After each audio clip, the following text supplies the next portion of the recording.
The MCU is over is a common statement that I hear all the time when talking about the franchise. And in my opinion, that statement has some truth to it.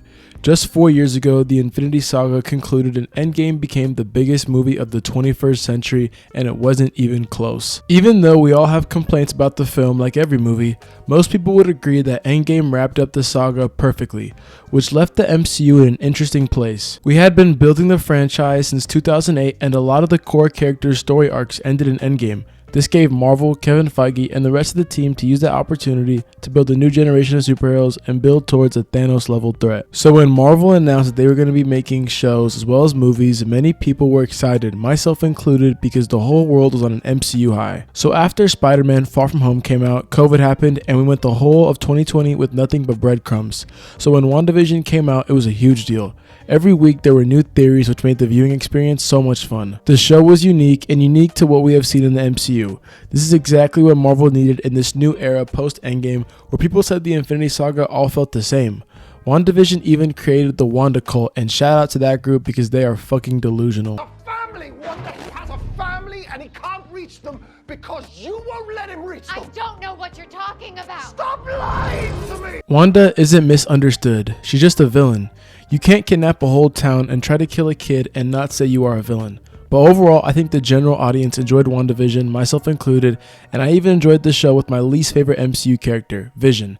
But don't ask me why I don't like Vision, I don't have any reasonable answers, I just don't like him. A flaw I have with this show is the second half, which I think has a dip in quality compared to the earlier episodes. I just found the placement of episodes weird, like why was the second to last episode about Wanda dealing with all the trauma? I think it would have been a more effective episode if we got that earlier. Or why was the last episode of the show a CGI battle when this show is not action oriented at all? As soon as WandaVision ended, we got Falcon and the Winter Soldier, which in my opinion was their very first mistake of Phase 4. The mistake was that we just had way too many projects in Phase 4. If you combine all of the projects in Phase 4, we have more projects than all of the first 3 phases combined, which is obviously a problem. WandaVision just ended and Marvel decided to drop another show. As someone who liked the show a lot, this show is what a lot of people call disappointing, but I think it was a pretty solid watch with good character writing. For example, Sam struggling to become a black Captain America is a very interesting concept, and I'm glad we got a whole show to study the next Captain America. I also think Bucky was great in this show, and I am glad we got to see him deal with Sam not believing in himself and be there as a friend for him. I also think the show looked pretty good as well, with some very cool action scenes, especially when Sam was in the air flying. John Walker was also a solid addition to the show as one of the antagonists, but in Marvel fashion we got another pretty boring villain in the Flag Smashers. And I think if this part of the show was improved on, a bigger group of people would like this show. So now, in the general population's eyes, the MCU is 1 for 2. But after Falcon and the Winter Soldier, we got a banger and one of the MCU's best projects ever called Loki. This show is something special and I don't think it gets nearly the amount of credit it deserves. This show took Loki, a character I haven't cared about or thought was cool since 2012 when the first Avengers movie came out and he was the villain in that. They took that character and gave him the best MCU Disney Plus show. I don't have anything to say about this show other than it's amazing, season 2 will be fire, and Kang's reveal in that last episode was perfect. Take a listen.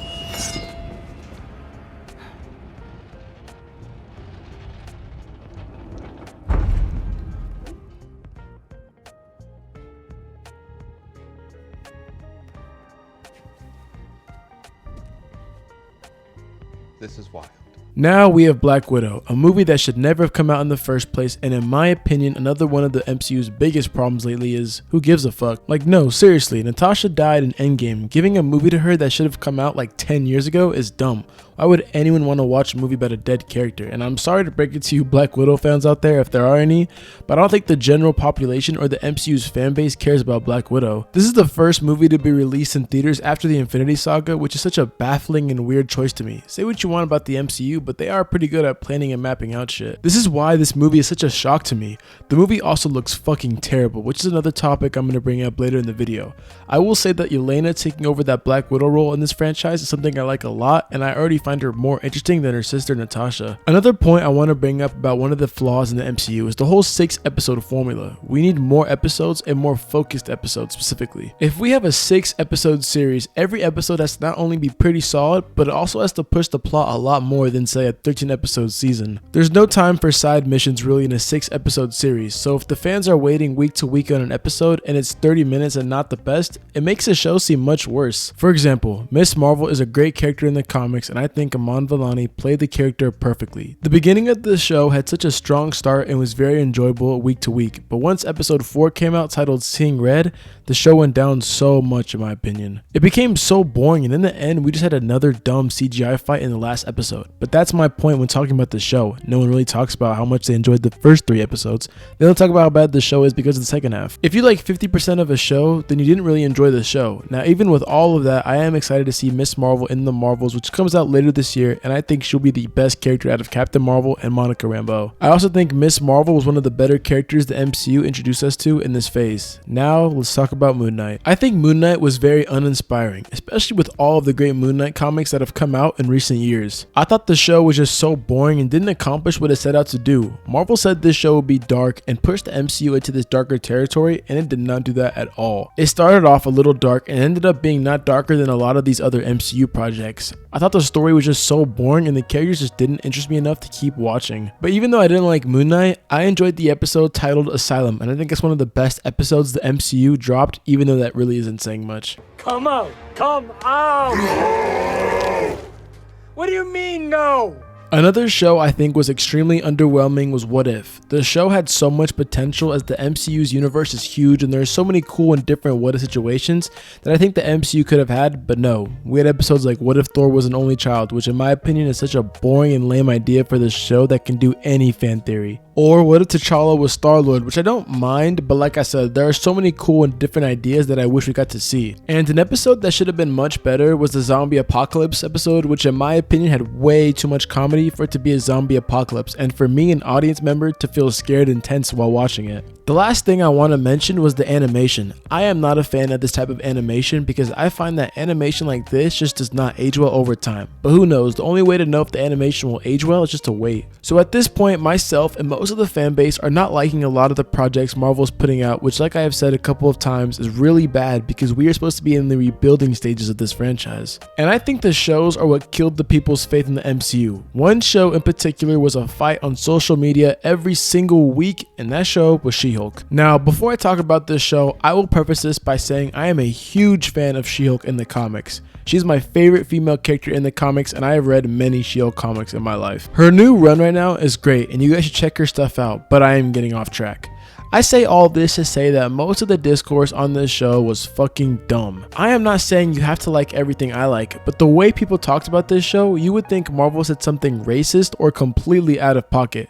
But no, you guys were mad that they were twerking in the show. And the funniest thing about this show was how the show baited the audience. They knew people were going to get mad at the show and even made the memes that they thought people would make once the show was released. And some of the audience made those memes, which is just hilarious to me. I'm not even saying that I think the show is perfect. I have a ton of flaws with the show, one of them being the VFX and CGI in the show. Like a lot of the MCU's projects, this show looks like fucking shit, and it takes me out of the scene when I see She-Hulk on the screen. It just looks so bad, and I wish Marvel gave the VFX artist time to work on the show. Another problem I had with the show was its pacing. The show had 9 episodes, so it's not as bad as the other shows with 6 episodes and bad pacing, but it's still annoying. But I love Tatiana Maslany in this show, and she was just perfect in this role, and it felt like She-Hulk jumped out of the pages. Another thing that just bothered me about this show was Daredevil, specifically how people reacted to Daredevil in this show. When that Daredevil episode dropped, all I heard was, "The MCU ruined Daredevil," or "The MCU just doesn't understand Daredevil." And to those people, I think you guys are buffoons. I for one love the Netflix show Daredevil and think it's one of the best superhero shows of all time. From the cinematography, the character writing, and the acting, everything in that show is top tier. Other than that ugly ass red suit Matt put on, the show is amazing, and I think a lot of people only watch that show and assume that's how Daredevil is all the time. The show very clearly takes inspiration from Frank Miller's iconic run on Daredevil back in the day, but Miller's version of the character isn't the only way Daredevil has been portrayed. Daredevil was a very happy-going character, and it wasn't really till Miller's run that people saw Daredevil as he is now. Legendary comic book writer Mark Waid even brought Daredevil back to his roots as the happy-going character a couple of years ago.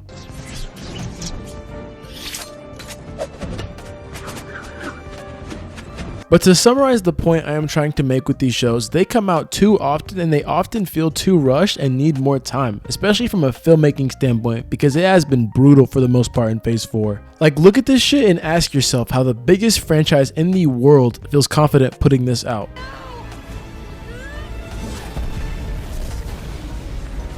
But now that we got the shows out of the way, let's talk about the main selling point of any franchise, and that is the movies. And the movies, well, they're not much better. From what I have seen when people talk about the movies in Phase 4, people only liked Spider-Man No Way Home, Shang-Chi, and Wakanda Forever. So in total, a lot of people would say the MCU went 3 for 7 on films, which is absolutely terrible. So now the general audience and fandom don't like the shows and they don't like a lot of the movies. Now remember earlier in the video when I talked about how Phase 4 gives Kevin Feige and the Marvel team a fresh start and reset after the Infinity Saga? So how does Marvel respond to the biggest movie of all time arguably? They respond by dropping shitty movies and shitty shows. This is not what people wanted after the MCU high left by Avengers Endgame. And this is bad because we are supposed to be building up to the multiverse saga with Kang the Conqueror as the villain. And from what I have seen in his very few appearances in the MCU, Kang has been great, especially in the season finale of Loki, where I thought that was where he was at his best. At the time of this recording, there have been 7 films released in Phase 4, and out of the 7 films that have been released, I enjoy about 4 of them. Now, you are probably saying, hey, 4 for 7 is not a bad number at all, and that's a pretty good ratio. Now, in most cases, you would be right, but those 3 misses are some of the worst projects the MCU has ever put out. Those 3 films are Eternals, Thor Love and Thunder, and Black Widow. Now, if I had to rank them, I would say Black Widow is pretty easily the best one. Then in second place, we have Eternals, and in last place, to absolutely no one's surprise, we have Thor Love and Thunder, which in my opinion is one of the worst MCU movies of all time. But I will get to that in a sec. I've already talked about Black Widow, so let's briefly talk about the Eternals. This movie is so fucking boring.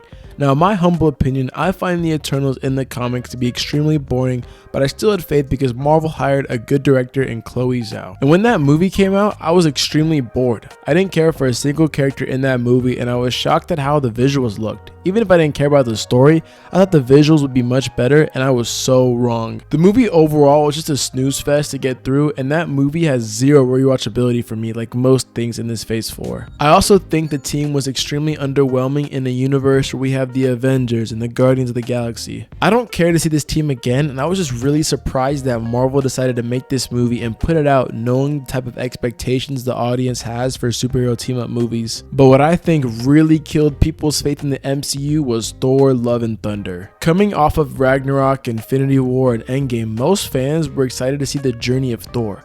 We knew the Guardians would appear in this film, and one of the best actors of all time, Christian Bale, would appear in this film. We also knew that the movie would be adapting one of the best Thor storylines ever, and the movie would have Gore the God Butcher. Everyone was expecting a fun time and a good installment to the MCU, and boy were we wrong. This movie had no right to be as bad as it was. I know people complain about the humor in the MCU, but holy shit, I feel like in this one it reached new levels of bad. The movie also looked so bad and the VFX was horrendous. I also can't believe that Marvel fumbled so badly on Gore, especially with such a great actor in Christian Bale. Like, come on, the dude's name is Gore the God Butcher and we barely see him kill any gods. This guy should be menacing, but he came off as a fucking joke. Now for me, this movie hurt the most out of Phase 4. Moon Knight doesn't hurt me as much, even though I am a big fan of the character in the comics, because I knew Marvel would not do right by the character. But after the run of movies Thor was on in Love and Thunder, Thor was one of my favorite characters in this whole entire franchise. But this movie killed the amazing arc he was on, and I think most people would agree. Love and Thunder for the most part is hated by the majority of the fanbase, and for good reasons. I just don't know where Thor would go after this film. Or at least go in a direction that seems interesting, because right now I don't care about what happens to Thor after this past movie. This is sad considering that I was going into the movie as him being one of my favorite characters in this whole entire franchise. But out of all the movies I didn't like in Phase 4, I enjoyed a couple. I think Spider-Man No Way Home was a very good Spider-Man movie, and I for one am excited to see Peter Parker in college. My favorite part in that whole movie was when Peter decided to keep MJ safe. He has to keep her outside of his life, and that's a perfect idea. I'm a big fan of Spider-Man. He's even my favorite character in fiction. And seeing Peter in college would be so cool because for some reason the media outside of the comics only focuses on Peter when he's in high school. But in the comics, Peter Parker is barely even in high school. He graduates pretty early. Then that scene gets followed up by him moving into an apartment and swinging into his new suit. I will say that the movie doesn't hold up on rewatch, but my first time seeing that movie was just so fun and something I will never forget. Moving on, we have Shang-Chi, and I thought this was very enjoyable and completely caught me off guard. I don't have too much to say about Shang-Chi other than I enjoyed it, and Simu Lee is great for the character. I also thought the Mandarin was great in this one, and overall just had a fun time watching this film.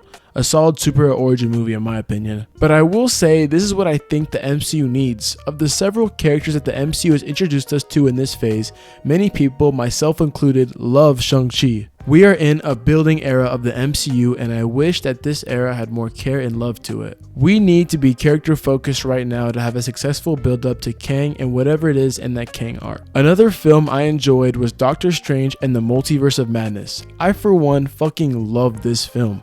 Doctor Strange is one of my favorite MCU characters right now, and I thought this film was just so fun. I grew up on Sam Raimi's style since I watched the OG Spider-Man trilogy, and I just love his style, bro. It's just so unique and fun. I also think this was Wanda's best movie, and America Chavez in this film was absolutely amazing. Also, when Wanda killed the Illuminati, which is so fucking cool. I have never understood the hate for this film. I just love it, man. It's one of my favorite MCU projects in recent years. Lastly, we have Black Panther: Wakanda Forever, which was just so fucking awesome to watch. After Chadwick Boseman's passing, it must have been extremely hard to make this movie, and you could tell how much care and love was in this film. From Shuri being great in this movie, we also got one of the best villains in recent years, and it was just so incredible. I also think the visuals were very good in this film, which, like I said, is extremely rare in this franchise nowadays. I, for one, am extremely excited to see Namor in the future of the MCU and what kind of role he plays going forwards. I also love the idea of making T'Challa's son named after him. That way they can recast the character in a way by making him his son, instead of just getting a whole new actor to play the character. I was just really impressed with how well they pulled this film off, and in my opinion, this was much stronger than the original. I cannot wait to see the future of Wakanda in this one. But the important things about these movies is rare for the MCU nowadays. Now, if someone asked me how I would fix this rough spots that the MCU is going through, I would just say take their time and put more heart into their projects. It just feels like they don't care about good content anymore. I also think that they should push back the whole Kang saga, especially with the whole Jonathan Majors situation going on right now. But even if the whole Jonathan Majors thing wasn't going on, I would still say they should push back the films. I'm not saying every Marvel movie has to be connected to Kang Dynasty, but I feel like the buildup that we have had so far has been absolutely dog shit. I am a fan of the MCU and have been since I saw Iron Man 2 in theaters for the first time. I love the franchise and I don't want it to be complete ass. But I do believe Marvel can change things up because the concept of Kang and the multiverse is very interesting, but it's only interesting when done right, which they haven't been doing. But I do think that the next phase of Marvel that people will care about again is when the Fantastic Four and X-Men are introduced. But until then, I hope they go back to making projects that feel like they care and aren't cash grabs. I think Marvel knows with the reception Ant-Man and the Wasp: Quantumania got, especially since that movie fucking bombed. But I honestly don't know how many more bad projects Marvel can put out before they lose their audience.